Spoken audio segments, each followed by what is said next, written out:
Children in Conflict with the Law kun CICL miabag usab aron makatampo sa paghunong sa pagkatap sa COVID-19 virus. Ang hashtag Spread Kindness ipadangat sa report ni Chelo Valiena.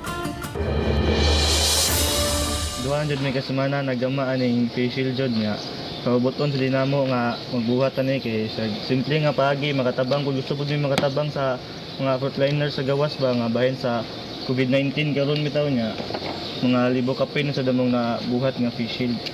Gihulagway ni Brother Louis Dumasian, SDB o Director sa Magoni Home Aftercare Program nga magsilbi kining tampo sa CICL sa kampanya batok sa pagkatap sa COVID-19.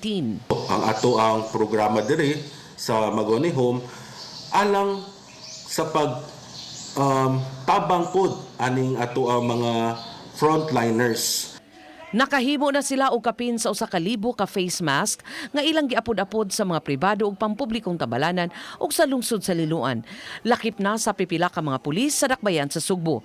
Gipahibaw ni Dumasian, magpadayon ang ilang paghimo sa mga face shield alang sa mga frontliner.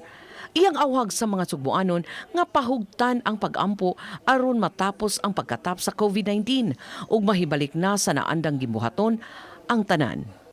Aning ginagmay nga pagbuhat sa face shield, feeling nila nakatabang na jud sila o ginagmay para sa ato mga frontliners. Chelo Valiena, Balitang Bistak.